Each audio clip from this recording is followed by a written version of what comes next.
Hey everyone, welcome back. My name is Dr. Tony Chopper, and this is part 2 of the review for the high-grade Universal Century Zogok.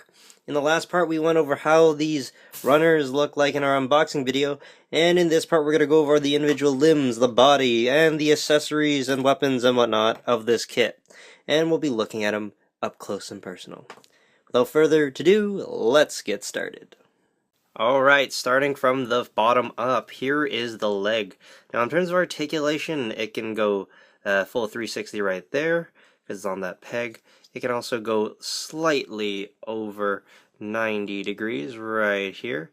And you get some separation of the, not the separation, but it looks like there isn't like a giant gaping hole. So they put that in there, that's good.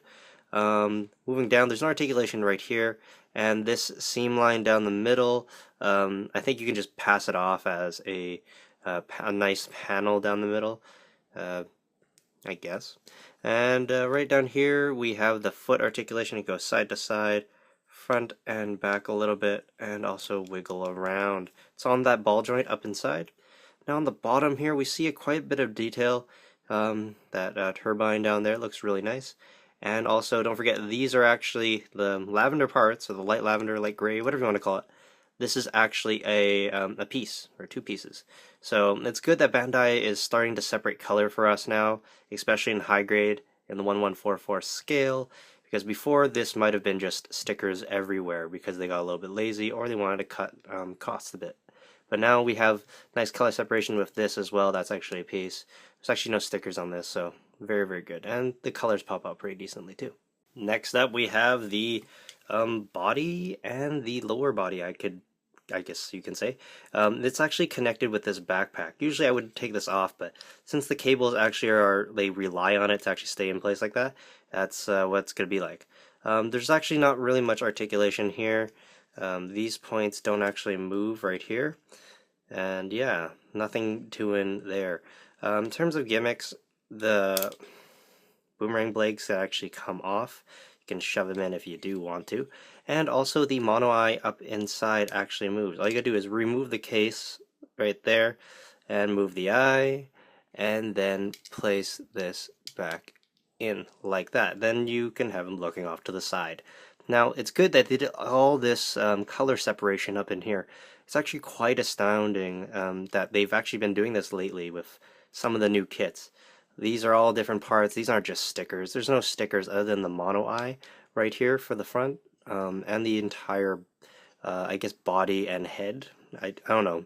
This thing's connected to the bottom anyways. In terms of articulation, though, we get slight swivel back and forth, and barely any crunching action. These tubes aren't actually like fully secured in, so I guess that's good. And of course on the back we have all these different thrusters and those cool race car like exhausts. I personally love them really much. So yeah, not too much going on here, but it's relatively solid, and it's pretty much just a block. Nice solid colorized block. Now, moving our way up, here is the arm unit. Has good color right here, here, and also on the inside of the palm, which is always nice. It's all kind of connected by ball joints right here. We got ball joints here, here, and inside it's kind of like this hinge that goes back and forth. So you get decent amount of movement, and it looks pretty good. Down here there is a peg that goes into this part, and this can swivel all the way around, and the manipulator is attached by this ball joint, so it can move around like that as well. Now these ones are the closed fist versions, but we also get another one I'll show you really quickly afterwards. And here there's actually two places on this unit that have stickers. This part right here, where the panel line is where one of the stickers is supposed to go. It's supposed to go all the way around, and also one on the inside. Let me pull it off for you. The inside right here is actually supposed to have another sticker as well, and this is what it looks like right over here. It comes off as very white looking, but it actually is a very light lavender in real life when you see it.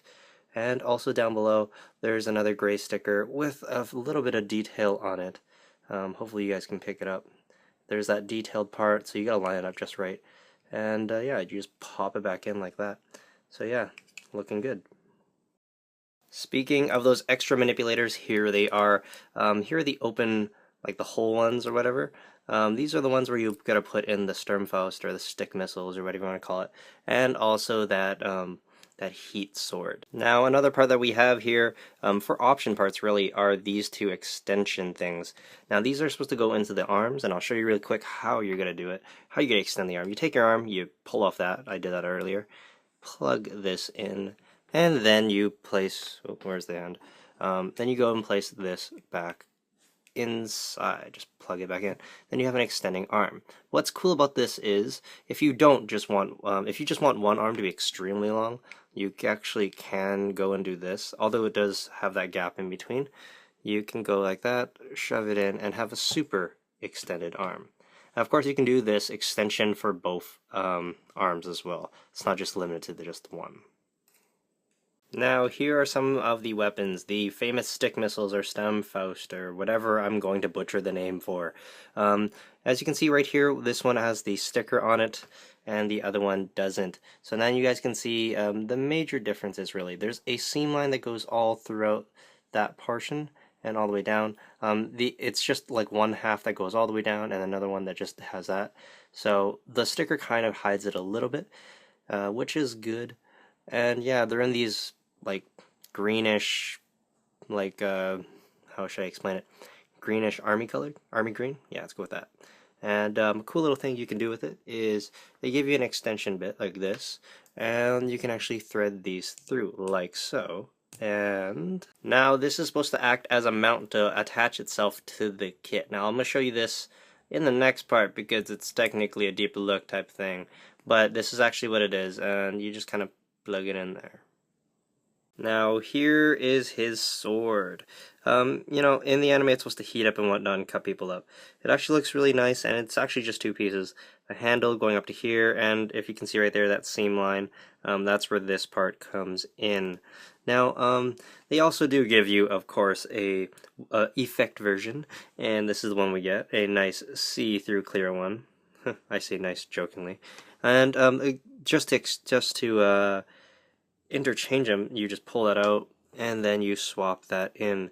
Now the only problem I have with this is if you do have to paint this a nice see-through pink or whatever it is, thank you Bandai again, how are we supposed to do it with this part right here being see-through as well? I know we can go and do that, it's not too hard, but wouldn't it have been easier to just make this part completely solid with a hole and then interchangeable blades and popping them in like almost, I don't know, like all the other kits you've ever made? I think Bandai was hoping that we would only display our Zogok with the blade this way, so you can actually see the other side. But for those of you who want to have it 100% accurate, then you're gonna have to mask this off and do a little bit of painting.